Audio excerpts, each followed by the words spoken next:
Once upon a time, the heart of the Sahara was green. Before the endless dunes and scorching sun, this land was alive, full of rivers, lakes, grasslands, and animals.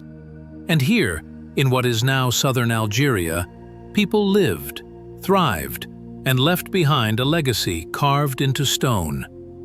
This is Tassili en Ager, one of the world's greatest prehistoric art galleries, hidden in the desert.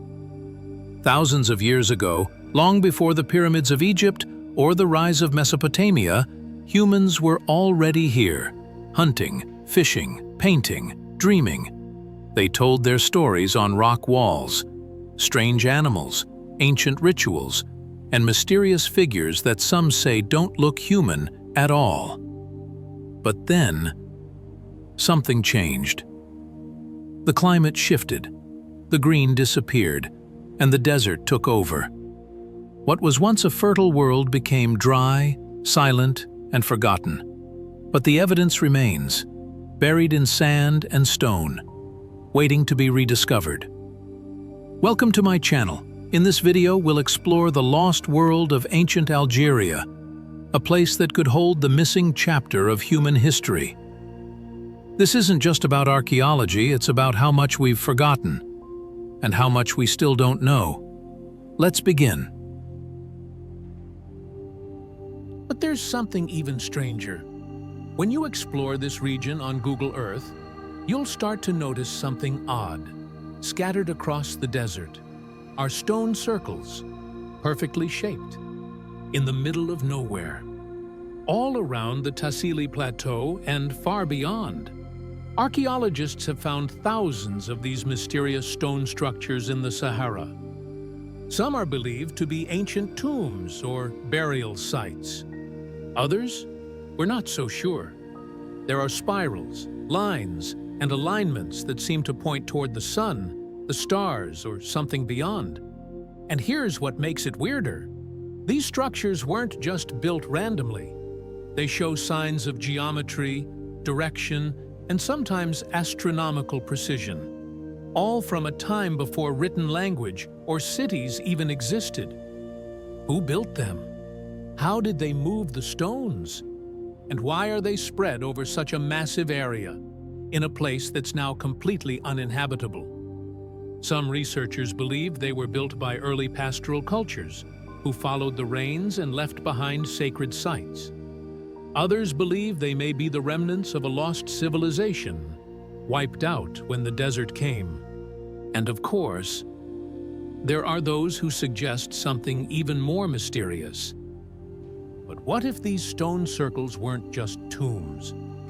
What if they were part of something bigger, spread across Algeria, Mauritania, Niger, and Mali? These stone circles form patterns, some aligned with the sun, others with the stars. They show mathematical knowledge, geometry, and purpose. Not random, not primitive. And here's where it gets really strange. Some researchers believe that these sites predate the pyramids of Egypt, that before the desert swallowed the Sahara, this region may have been the center of an advanced culture, one that left behind stone blueprints, not buildings. What if the builders of these circles were the ancestors of the pyramid architects? Or what if they were part of a lost civilization that passed on secret knowledge, astronomy, sacred geometry, and the alignment of monuments with celestial bodies? It sounds impossible. But when you line up the dots, it gets interesting. The Great Pyramid of Giza is perfectly aligned with true north. Some of the stone circles in the Sahara align with the solstices, equinoxes, and even the Orion constellation, the same stars tied to ancient Egyptian myths. Coincidence? Maybe. Or maybe we're seeing the footprints of a forgotten global blueprint. Think about it. What if the Sahara wasn't just a place people fled from when it dried, but a place where civilization may have started, and then moved east toward the Nile, just as the desert swallowed everything in sand? a lost root, a hidden origin. And the stone circles? Maybe they weren't tombs at all. Maybe they were markers, beacons, or coded messages left behind by people who knew what was coming. Some researchers believe that the Sahara, the driest desert on Earth today, may actually be hiding the remains of Atlantis. Yes, that Atlantis. The ancient, advanced civilization described by Plato, a city of incredible power and technology, said to have vanished in a single cataclysm. And what if the stone circles scattered across the Algerian Sahara are more than just burial sites? What if they are the last surviving clues of that forgotten world? When Plato described Atlantis, he said it existed beyond the Pillars of Hercules, which some believe refers to the Strait of Gibraltar, just west of North Africa. He described a circular city made of concentric rings, stone circles with canals, water systems, and advanced knowledge. Now, take that vision and imagine a world where the Sahara was once green, full of lakes and rivers.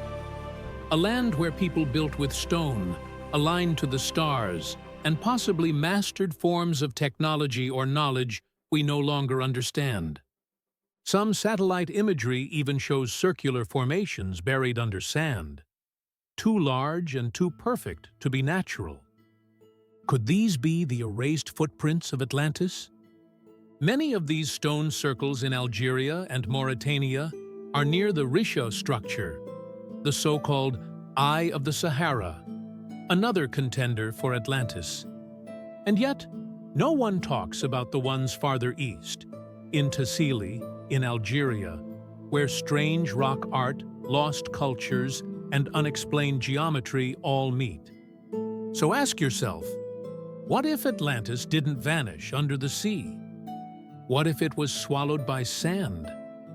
What if the stone circles in Algeria were part of an ancient system used for tracking the skies, for spiritual ceremonies, or even for communication across vast distances? What if they were designed to guide travelers, or refugees, during the slow death of the Green Sahara?